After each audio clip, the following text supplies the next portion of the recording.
இறை வார்த்தையை கேட்பதற்கு முன்பாக அன்னையின் பரிந்துரையை நாடி ஒரு நிமிடம் கண்களை மூடி ஜெபிப்போம். எங்கள் அன்பான இயேசு ஆண்டவரே, எங்களுடைய வாழ்க்கையிலே புதிய ஒரு நாளை தந்திருக்கிறீரே, அதற்காக நன்றி செலுத்துகிறோம். சுவாமி, இன்றைய நற்செய்தியிலே நாங்கள் கேட்ட செல்வந்தன் ஏழை லாசர் என்ற உவமையிலே வந்தபடி அந்த செல்வந்தனைப் போல தன்னலத்தோடு வாழாமல் எங்களிடம் உள்ளதை பகிர்ந்து கொடுத்து வாழ்வதற்கான வரத்தை எங்களுக்கு தருவீராக. மேலுமாய் பலவிதமான கவலைகளோடு, வேதனைகளோடு, கண்ணீரோடு, வியாதிகளோடு இந்த அன்னையின் திருத்தலத்தை நாடி வந்திருக்கின்ற உன் பிள்ளைகளாகிய எங்கள் அனைவரையும் நீர் கண்ணோக்கி அருளும். அன்னையின் பரிந்துரையின் வழியாக எங்களுடைய பாவங்களிலிருந்தும், எங்களுடைய துன்ப துயரங்களிலிருந்தும், எங்களுடைய வேதனை வியாதிகளிலிருந்தும், தீமை அனைத்திலுமிருந்தும் எங்களுக்கு விடுதலையை தருவீராக. கண்ணீரோடு வந்திருக்கின்ற நாங்கள் மகிழ்ச்சியின் கண்ணீரோடு திரும்பிச் செல்லக்கூடிய வரத்தை தருவீராக. அன்னை மரியே, உம் பிள்ளைகளாகிய எங்களுக்காக நீர் பரிந்து பேசுவீராக. ஆமேன். இயேசுவில் அன்பான சகோதர சகோதரிகளே, அன்னையின் பக்தர்களே, 1867 ஆண்டிலே ஆல்பர்ட் நோபல் என்பவர் டைனமைட் என்ற வெடிமருந்தை கண்டுபிடித்தார். ஒரே நேரத்திலே ஆயிரக்கணக்கான மக்களுடைய உயிரை அழிக்கக்கூடிய வல்லமை உள்ளது இந்த டைனமைட் வெடிமருந்து. ஆகவே அநேக நாடுகள் போட்டி போட்டுக்கொண்டு இந்த டைனமைட்டை வாங்கின, போர்களிலே பயன்படுத்துவதற்காக, உயிர்களை அழிப்பதற்காக. இதனால் ஏராளமான பணம் ஆல்பர்ட் நோபலுக்கு கிடைத்தது. மிகப்பெரிய பணக்காரனாக உயர்ந்தார். 1888 ஆண்டிலே ஒரு நாள் வழக்கம்போல் ஆல்பர்ட் நோபல் காலையிலே எழுந்தவுடனே செய்தித்தாளை எடுத்து படித்தார். அதனுடைய தலைப்பு செய்தியை பார்த்தவுடனே மிகுந்த அதிர்ச்சி அடைந்தார். அப்படி என்ன அந்த தலைப்பிலே போடப்பட்டிருந்தது? மரண வியாபாரியான ஆல்பர்ட் நோபல் மரணம் அடைந்து விட்டார் என்று அதிலே போடப்பட்டிருந்தது. உயிரோடு இருக்கின்ற தன்னை இறந்துவிட்டான் என்று அதிலே போடப்பட்டிருப்பது கூட அவருக்கு அதிர்ச்சியை கொடுக்கவில்லை. தன்னை மரண வியாபாரி என்று அழைத்திருக்கிறார்களே என்று சொல்லி அவர் மிகுந்த வேதனைப்பட்டார். தன்னை பற்றி மக்கள் எல்லாரும் இப்படியா நினைத்து கொண்டிருக்கிறார்கள் என்று அவர் நினைத்தார். உண்மையிலே இறந்து போனது அவரல்ல, அவருடைய சகோதரன். ஆகவே மாறுதலாகத்தான் அந்த செய்தித்தாளில் அச்சிடப்பட்டிருந்தது. ஆனால் தன்னை பற்றி இப்படி கேவலமாக எல்லாரும் நினைத்து கொண்டிருக்கிறார்களே என்ற எண்ணம் தான் அவரை வாட்டி வதைத்தது. மக்களுடைய உள்ளத்தில் இருக்கின்ற அந்த எண்ணத்தை நான் எப்படி மாற்றுவது? உயிர்களை அழித்து பணத்தை சம்பாதிக்கிறான், மனிதர்களை கொன்று பணத்தை சம்பாதிக்கின்றான் என்ற அவலமான எண்ணத்தை மக்களுடைய உள்ளத்திலிருந்து எப்படி அகற்றுவது? அன்றிலிருந்து இந்த ஆல்பர்ட் நோபல் ஒரு முடிவெடுத்தார். தன்னிடம் இருக்கின்ற பணத்தை எல்லாம் ஏழை எளியவர்களுக்கு கொடுப்பது என்று. ஆம், அன்றிலிருந்து கொடுக்க ஆரம்பித்தார். நிறைய கொடுத்தார். தன்னால் எவ்வளவு முடியுமோ அப்படியாய் மக்கள் ஏழைகளுக்கெல்லாம் அள்ளி அள்ளி கொடுத்தார். ஆனாலும் கூட இன்னும் அவரிடம் மிகவும் அதிகமாகவே இருந்தது. இறுதியாக ஒரு உயிலையும் எழுதி வைத்தார். தாம் இறப்பதற்கு முன்னதாக தன்னுடைய மீதம் இருக்கின்ற இந்த சொத்துக்களை எல்லாம், பணத்தை எல்லாம் நோபல் பரிசாக என்னுடைய பெயரிலே மக்களுக்கு கொடுக்க வேண்டும் என்று எழுதி வைத்தார். சிறப்பாக அறிவியலிலும் அமைதிக்காகவும் போராடுகின்றவர்களுக்காக இந்த பரிசை கொடுக்க வேண்டும் என்று எழுதியிருக்கின்றார். அன்பானவர்களே, இன்றும் நமக்கு தெரியும், ஒவ்வொரு ஆண்டும் இந்த நோபல் பரிசானது சிறப்பான அறிவியலிலே வெற்றி பெற்றவர்களுக்காகவும் அமைதிக்காகவும் கொடுக்கப்பட்டு கொண்டு இருக்கின்றது. இப்பொழுது யாரும் ஆல்பர்ட் நோபலை மரண வியாபாரி என்று நினைப்பதில்லை. மாறாக அவரை நோபல் பரிசினுடைய சொந்தக்காரர் என்றுதான் நினைக்கிறார்கள். இன்றைய நற்செய்தியிலே அருமையான ஒரு வாசகத்தை நாம் வாசிக்க கேட்டோம். செல்வந்தனும் ஏழை லாசரும். இந்த செல்வந்தன் ஏன் பாதாளத்திற்கு தள்ளப்பட்டான்? அவன் பணக்காரனாக இருந்ததினாலேயா? இல்லை. அவன் விதவிதமாக ஆடைகளை ஆடிந்து கொண்டிருந்தானே, அதற்காகவா? அதுவும் அல்ல. ஒவ்வொரு நாளும் அவன் விதவிதமாக சமைத்து உண்டானே, அதற்காகவா? அதற்காகவும் அல்ல. வேறு எதற்காக அவன் பாதாளத்திற்கு அனுப்பப்பட்டான்? அவனிடம் ஏராளமான சொத்து இருந்தது, செல்வம் இருந்தது. ஆனால் தன்னுடைய வீட்டின் அருகிலே கிடந்த அந்த ஏழை லாசரை அவன் பார்க்கவே இல்லை. அவனை ஒரு மனிதனாக கூட பார்க்கவில்லை. அவன் ஒரு ஜடமாக, பொருளாகத்தான் நினைத்தான். அவனுக்கு உதவி செய்ய வேண்டும் என்ற எண்ணம் கொஞ்சம் கூட அவனுடைய உள்ளத்திலிருந்து வரவில்லை. எவ்வளவு பணம் இருந்தாலும் அவற்றையெல்லாம் அவன் மட்டுமே சுயநலத்தோடு அனுபவித்து கொண்டிருந்தான். இது ஒன்றுதான் அவன் பாதாளத்திற்கு தள்ளப்பட்டதற்கான காரணம். யாகப்பர் தான் எழுதிய திருமுகத்திலே 4வது அதிகாரம் 17வது இறைவார்த்தையிலே இப்படியாக சொல்லி இருக்கின்றார்: உங்களுக்கு நன்மை செய்ய தெரிந்திருந்தும் வழியிருந்தும் அதை நீங்கள் செய்யவில்லை என்றால் அது உங்களுக்கு பாவமாகும்.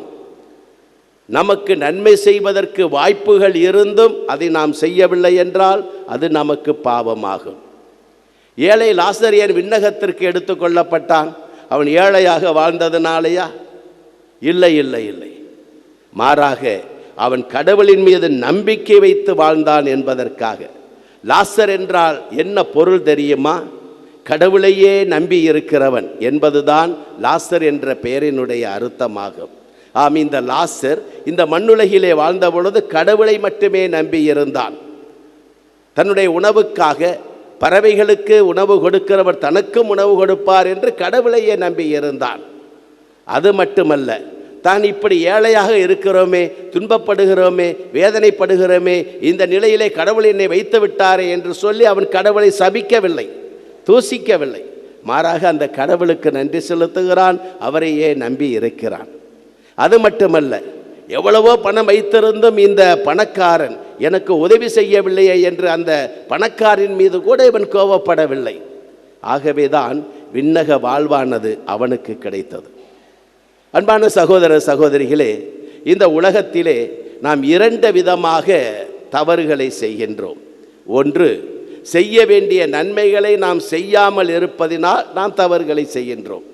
இரண்டாவது, செய்யக்கூடாத செயல்களை, பாவங்களை செய்வதனால் நாம் குற்றங்களை செய்கின்றோம்.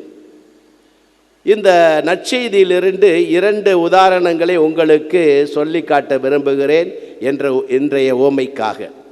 ஒன்று, லூக்கா நற்செய்தி 19வது அதிகாரத்திலே சக்கேயு என்ற மனிதனை குறித்து வாசிக்கிறோம். இந்த சக்கேயினுடைய வீட்டிற்கு இயேசு செல்லுகின்றார். உடனே சக்கேயு என்ன செய்கின்றான்? தன்னுடைய சொத்திலே பாதியை ஏழைகளுக்கு கொடுத்து விடுவதாக வாக்களிக்கிறான். யாரையாவது ஏமாற்றி எதையாவது கவர்ந்திருந்தால் அவர்களுக்கு 4 மடங்காக திருப்பி கொடுத்து விடுவதாக சொல்லுகிறான். எப்பொழுது அவன் தன்னுடைய சொத்திலே பாதி ஏழைகளுக்கு கொடுக்கிறான் என்ற வாக்குறுதியை கொடுக்கிறானோ அப்பொழுதே இயேசு ஆண்டவர், இந்த வீட்டிற்கு இன்றே மீட்பு உண்டாயிற்று, இவனும் ஆபிரகாமின் மகன்தான். ஏழை லாசருக்கு மாத்திரம்தான் ஆபிரகாம் மடியிலே இருக்கக்கூடிய உரிமை உண்டு என்று நாம் நினைக்கக்கூடாது. யாரெல்லாம் ஏழைகளுக்கு உதவி செய்கிறார்களோ, தன்னுடைய செல்வத்தை, பணத்தை மற்றவர்களுக்கு பகிர்ந்து கொடுக்கிறார்களோ, அவர்கள் அனைவரும் ஆபிரகாமின் மடியிலே அமர்வதற்கான உரிமையை உடையவர்கள்.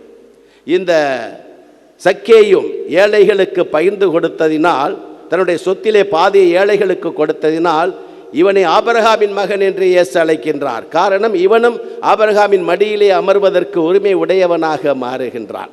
அதே வேளையிலே லூக்கா 18வது அதிகாரத்திலே ஒரு செல்வந்தனை பற்றி நாம் வாசிக்க முடியும். அந்த செல்வந்தன் இயேசுவிடம் வருகின்றான். தான் விண்ணகம் செல்ல வேண்டும், நான் என்ன செய்ய வேண்டும் என்று கேட்கிறான். உடனே இயேசு சொல்லுகின்றார், உனக்குத்தான் கட்டளைகள் தெரியுமே, கொலை செய்யாதே, தீமை செய்யாதே, களவு செய்யாதே, விபச்சாரம் செய்யாதே, பொய்ச்சான்று சொல்லாதே என்று சொல்லி கொண்டிருக்கிறார். அவன் சொல்லுகிறான், இவற்றையெல்லாம் நான் இளமை முதல் கடைபிடித்து விடுகிறேன். அப்பொழுது இயேசாண்டவர் அவனை பார்த்து சொல்லுகின்றார், இன்னும் ஒன்று உனக்கு குறைவாய் இருக்கிறது. நீ விண்ணகத்திற்கு செல்வதற்கு இன்னும் ஒன்று குறைவாக இருக்கிறது. என்ன அது? உன்னுடைய உடைமைகளை ஏழைகளுக்கு கொடு என்று சொல்லுகின்றார். ஆனால் அவன் ஏழைகளுக்கு கொடுக்க விருப்பம் இல்லாமல் மன வருத்தத்தோடு திரும்பி சென்றான். நிச்சயமாய் இந்த செல்வந்தனுக்கு ஆபிரகாமின் மடியிலே அமர்வதற்கான உரிமை கிடைக்காது. அன்பான சகோதர சகோதரிகளே, இந்த நாளிலும் கூட நாமும் நம்மிடம் இருப்பதை பகிர்ந்து கொடுக்க வேண்டும் என்று திருச்சபையானது இந்த திருப்பலின் வழியாக நமக்கு அழைப்பு கொடுக்கிறது. எப்பொழுது நாம் நம்மிடம் உள்ளதை மற்றவர்களுக்கு பகிர்ந்து கொடுக்கிறோமோ அப்பொழுது விண்ணகமானது நமக்காக திறக்கப்படுகின்றது. அன்னை தெரசாளுடைய வாழ்க்கையிலே நடந்த ஒரு நிகழ்வு. ஒரு நாள் அன்னை தெரசா பையிலே நிறைய அரிசியோடும் மற்றும் சமைப்பதற்கான பொருட்களையும் எடுத்துக்கொண்டு ஒரு சேரிக்கு செல்லுகிறார். அது அவருடைய வழக்கம். அப்படி செல்லுகின்ற பொழுது அந்த சேரியிலே ஒரு குடும்பத்திலே 2-3 நாட்களாக பசியோடு இருக்கின்ற ஒரு குடும்பத்தை அன்னை தெரசாள் பார்க்கின்றார். தன்னிடம் கொண்டு வந்த அந்த அரிசி பையை அந்த தாயிடம் கொடுக்கின்றார். அந்த தாய்க்கு எல்லையில்லாத மகிழ்ச்சி. ஆனால் அந்த தாய் வாங்கின அரிசியை என்ன செய்தால், அதை 2 சமமாக பாகமாக பிரிக்கின்றாள். ஒரு பாகத்தை எடுத்துக்கொண்டு வேகமாக தெருவிலே இறங்கி இன்னொரு இடத்திற்கு செல்லுகின்றார். அன்னை தெரசாளுக்கு ஒன்றும் புரியவில்லை. ஏன் இவள் இந்த அரிசியை எடுத்துக்கொண்டு ஓடுகிறாள் என்று நினைத்தார்கள். சென்று அந்த தாய் சில நிமிடங்களிலே திரும்ப வருகின்றாள். அப்பொழுது அன்னை தெரசாள் அவர்களை பார்த்து கேட்கின்றார், ஏன் இவ்வளவு வேகமாக சென்றீர்கள் என்று. அப்பொழுது அந்த தாய் கூறுகின்றாள், என்னைப் போல பசியோடு பட்டினியோடு அடுத்த தெருவிலே ஒரு குடும்பம் இருக்கிறது, அவர்களுக்கு இந்த அரிசியை கொடுப்பதற்காகத்தான் சென்று வந்தேன் என்கின்றாள். அன்பானவர்களே, அந்த தாய் தான் வறுமையிலே வாடுகின்ற பொழுது அந்த அரிசியை முழுவதையும் தான் வைத்து கொள்ள வேண்டும் என்று நினைக்கவில்லை. தன்னை போல பசியோடு இருக்கின்ற இன்னொருவருக்கும் கொடுக்க வேண்டும் என்ற எண்ணமானது அவருடைய உள்ளத்திலே எழுகின்றது. இதை கண்டு அன்னை தெரசாள் மிகுந்த மகிழ்ச்சி அடைந்தார் என்று சொல்லப்பட்டிருக்கிறது. அன்பிற்குரியவர்களே, நீதிமொழி ஆகமம் 19:17 இப்படியாய் சொல்லப்பட்டிருக்கிறது, ஏழைகளுக்கு இறங்குகிறவன், ஏழைகளுக்கு கடன் கொடுக்கிறவன், ஏழைகளுக்கு பணம் கொடுப்பவன் கடவுளுக்கே வட்டிக்கு பணம் கொடுக்கிறானாம், கடவுள் அனைத்தையும் அவனுக்கு திருப்பி கொடுப்பாராம். கண்களை மூடி ஒரு நிமிடம் ஜெபித்து முடிப்போம். எங்கள் அன்பான இயேசுவே, ஏழை லாசர் செல்வந்தன் உவமை வழியாக மற்றவர்களுக்கு பகிர்ந்து கொடுக்க வேண்டும் என்று கற்பித்தீரே. இந்த தவக்காலத்திலே எங்களிடம் உள்ளதை மற்றவர்களுக்கு பகிர்ந்து வாழக்கூடிய வரத்தை தருவீராக. இந்த ஆல்பர்ட் நோபலைப் போல ஏழைகளுக்கு இரக்கம் காட்டிய உள்ளத்தை தருவீராக. சக்கேயவைப் போல மற்றவர்களுக்கு பெயர்ந்து காலக்கூடிய உள்ளத்தை தருவீராக. அன்னை தெரசாலைப் போல மற்றவர்களுக்கு கொடுக்கக்கூடிய உள்ளத்தை தருவீராக. அப்பொழுது விண்ணகத்திலே இருந்து நீர் எங்களுக்கு உம்முடைய ஆசீரை நிறைவாக பொழிவீர் என்பது நாங்கள் அறிந்திருக்கிறோம். ஆபிரகாமின் மடியிலே அமரக்கூடிய உரிமையுடைய பிள்ளைகளாக நாங்களும் மாறுவோம் என்பதை நாங்கள் நம்புகிறோம். தொடர்ந்து உன் பிள்ளைகளை ஆசீர்வதித்து அனுப்பும். ஆமேன்.